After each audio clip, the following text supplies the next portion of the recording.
Nós vamos ler do versículo 1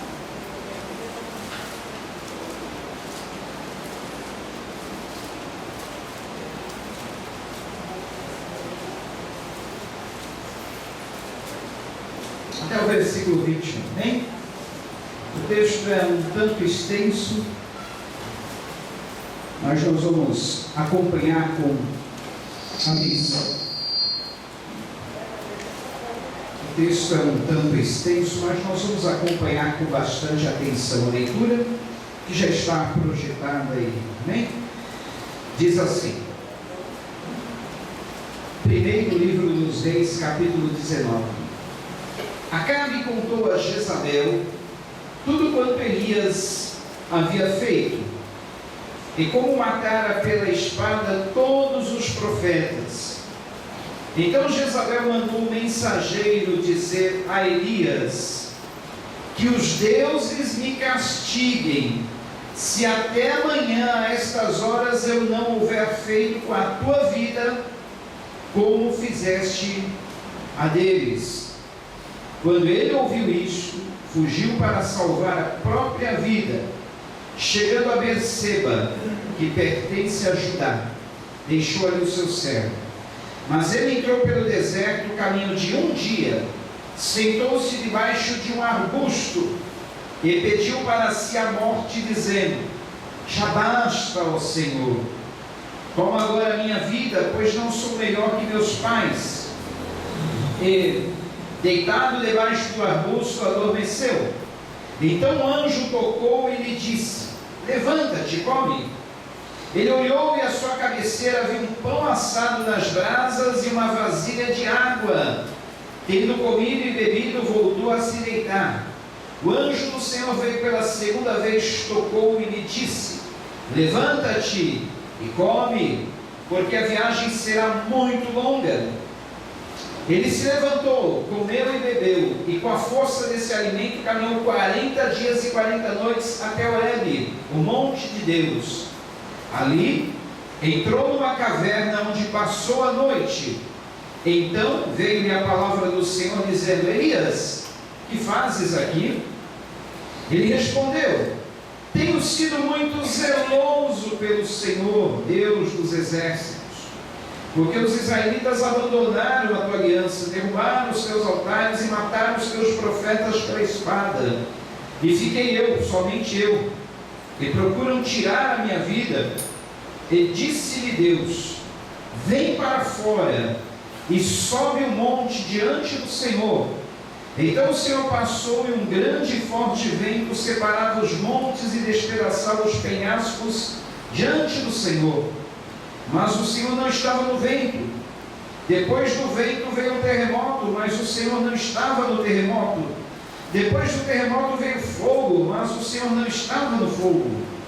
E depois do fogo veio uma voz mansa e suave. Ao ouvi-la, Elias cobriu o rosto com a capa e saindo ficou à entrada da caverna.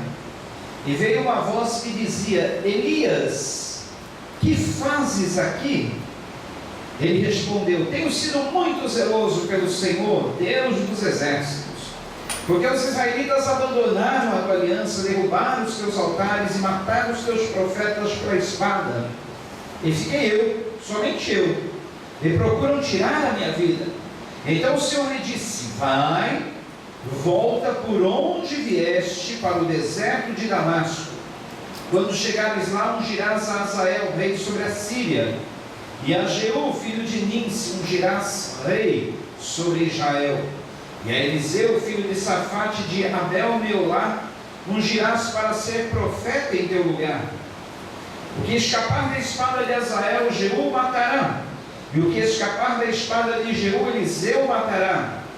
Mas deixarei 7.000 em Israel, todos os joelhos que não se dobraram a Baal, e toda a boca que não o beijou. Elias partiu dali e encontrou Eliseu, filho de Safate, que arava com 12 juntas de bois adiante dele. E ele estava com a 12ª. Elias se aproximou de Eliseu e lançou a sua capa sobre ele. Então, deixando os bois, Eliseu correu até Elias e disse: deixe-me beijar meu pai e minha mãe, então te seguirei. Elias respondeu: vai e volta, o que fiz contigo? Ele voltou, pegou a junta de bois e os matou, e com o jugo dos bois cozinhou a carne e a deu ao povo, e eles comeram.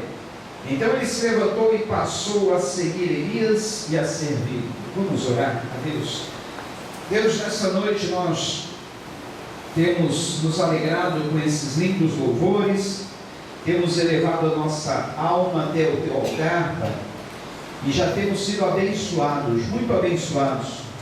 Mas agora nós também temos a certeza que tu vai continuar falando através da tua palavra, vai continuar orientando, vai continuar dando-nos da tua graça, da tua unção, do teu poder, Pai, e fazendo com que nós venhamos estar cada vez mais abertos ao domínio do teu Espírito Santo, cada vez mais abertos, ó Pai, para estarmos sendo influenciados pelo teu Espírito Santo e vivendo de acordo com a sua vontade, Pai. E nesta noite nós possamos sair daqui aperfeiçoados no nosso caráter, aprimorados na nossa vida espiritual, para que possamos estar crescendo cada dia mais a estatura de varões e varoas perfeitas diante de Ti, Senhor.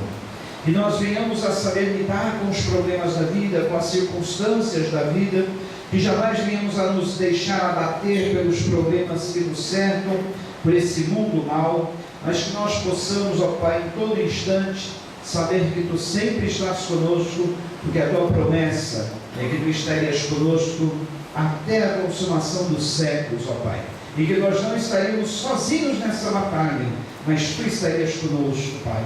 Esteja, Senhor, alegrando os corações, esteja tirando toda a tristeza, esteja repreendendo tudo aquilo que seja influência do inimigo, Pai. E nessa noite nós declaramos que nada há de atrapalhar ou impedir o Teu plano aqui sobre essas vidas, ó Pai, que cada um seja abençoado e edificado nessa noite, em nome de Jesus. Amém. O tema que Deus colocou no meu coração para esta noite, depois de termos falado uma série sobre o assunto como viver uma vida vitoriosa, cheio do Espírito Santo, falamos sobre isso mais de uma vez.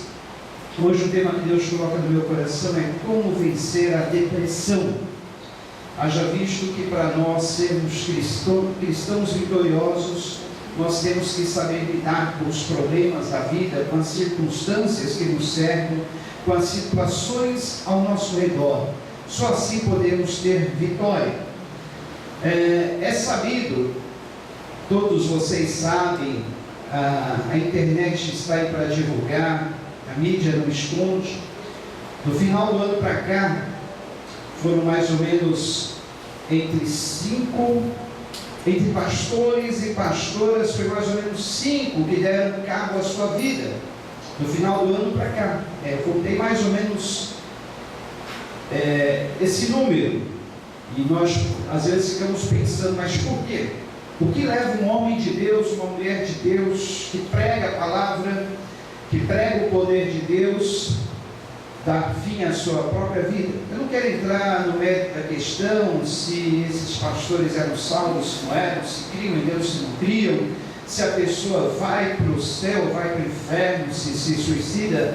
O nosso objetivo não é entrar nesse mérito, mas o que me parece é que depois que alguns pastores começaram a pregar na internet, divulgar alguns textos, falando que Deus compreende o coração da pessoa, e esse é um pecado que pode ser perdoado, que não leva a pessoa para o inferno, parece que abriu a porteira e de repente começaram a pôr fim à própria vida. Eu continuo defendendo a minha tese, que para nós irmos para o céu, nós temos que estar com todos os nossos pecados perdoados.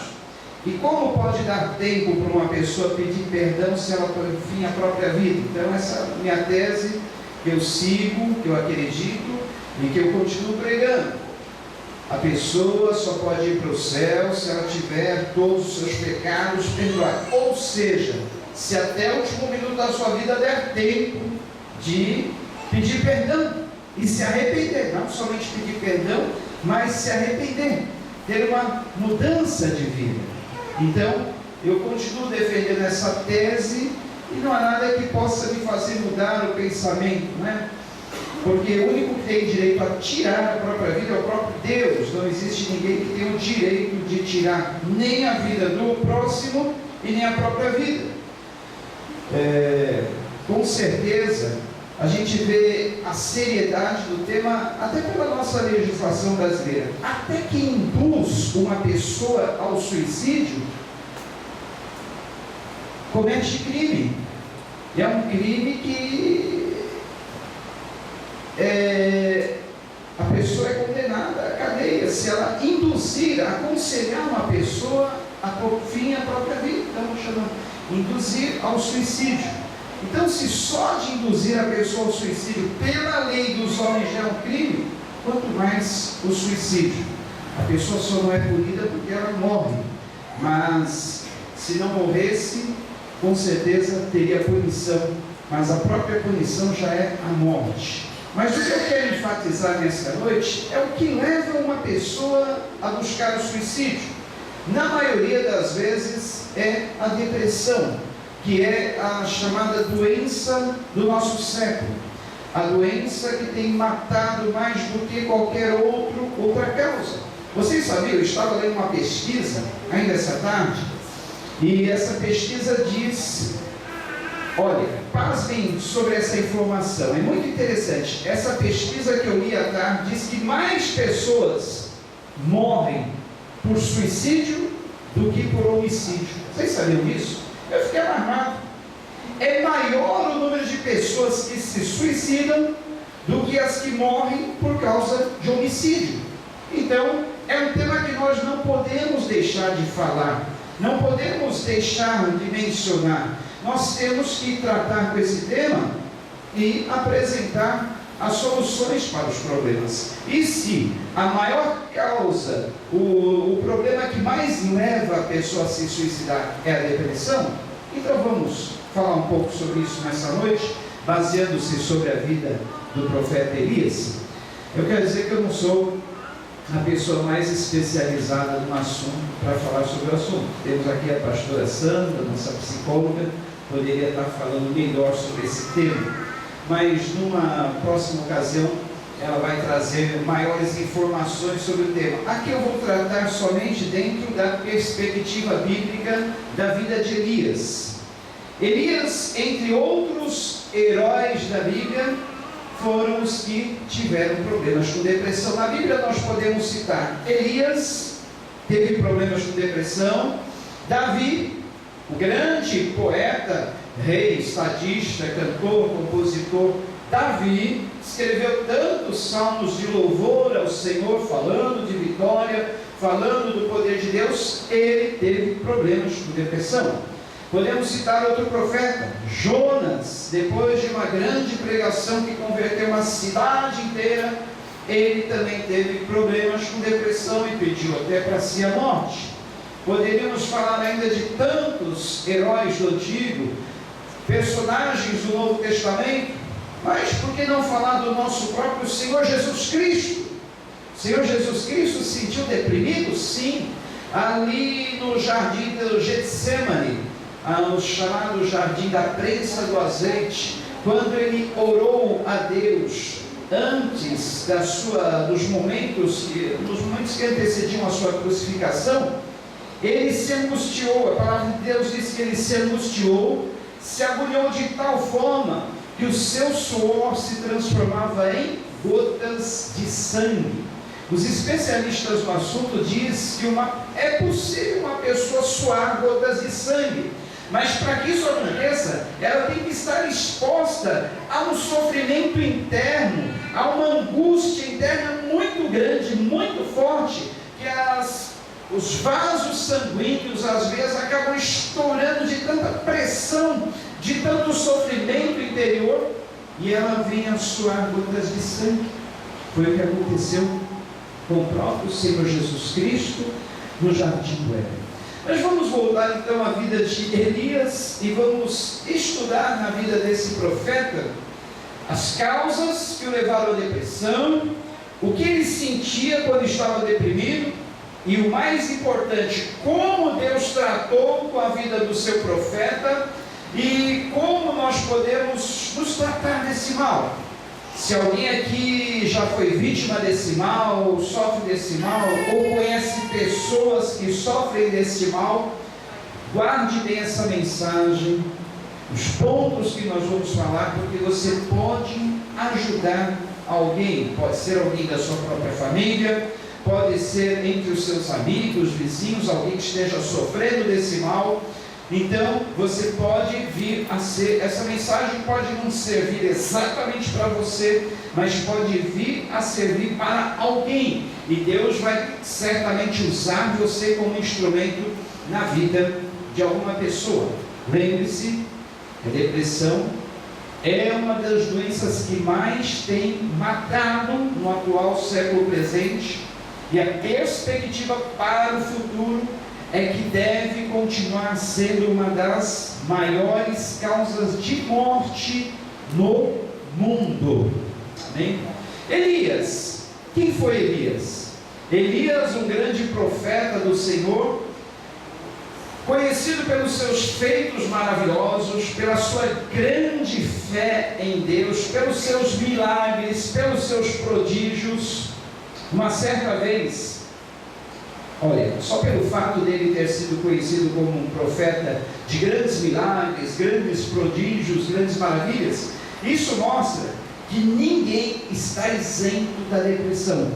Até os maiores homens e mulheres de fé no mundo tiveram depressão, e nós também não estamos isentos disso. Então nós precisamos saber quais as causas e como nós podemos nos tratar para que venhamos a estar livres desse mal.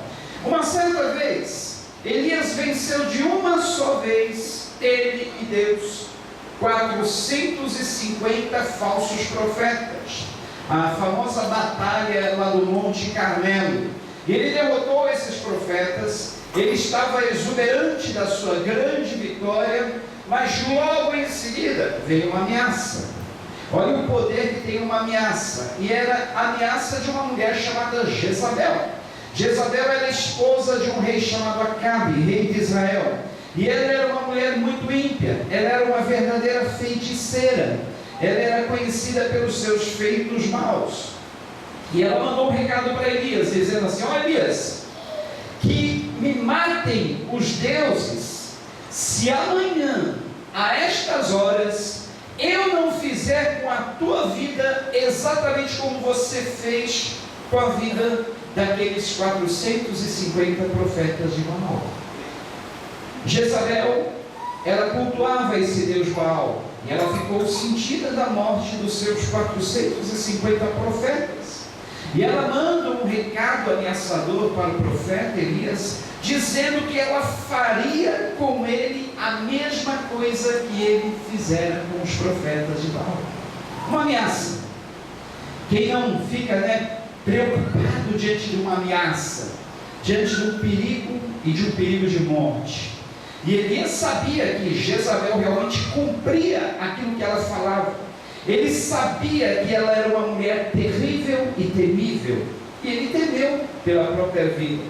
E ele foi-se, escondeu-se debaixo de um arbusto, e ali ele pediu para si, a Deus, a própria morte. É interessante. Elias, olha só como a depressão tem as suas facetas interessantes.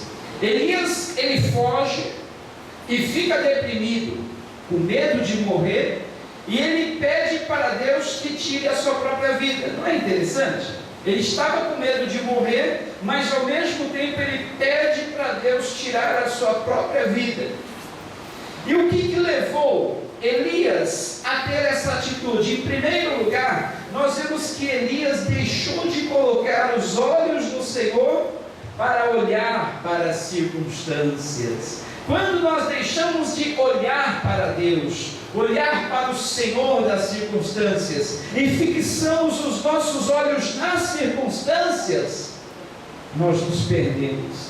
Nós precisamos manter os nossos olhos fitos no Senhor, que é o Senhor das circunstâncias, para nós não nos perdermos nos caminhos dessa vida, para nós não perdermos o nosso foco de vida, para nós não estarmos embaraçados, como ficou o profeta Elias. Ele ficou totalmente perturbado, ele ficou totalmente embaraçado, a sua mente ficou embaralhada, ele ficou confuso. Esta é a situação de uma pessoa que está deprimida. Os seus pensamentos são confusos, ele não tem uma ideia clara, ele fica meio perturbado, ele não sabe o que fazer, ele não sabe se ele quer ir ou se ele quer ficar, ele não sabe se ele... Enfim, ele tem os seus pensamentos perturbados. E Elias ficou exatamente assim, falou: e agora, Senhor?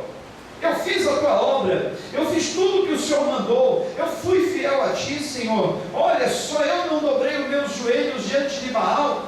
E agora, Senhor, tu permite que essa mulher venha me ameaçar, venha querer tirar a minha própria vida? Basta, Senhor, então me tira a minha própria vida, que eu quero morrer.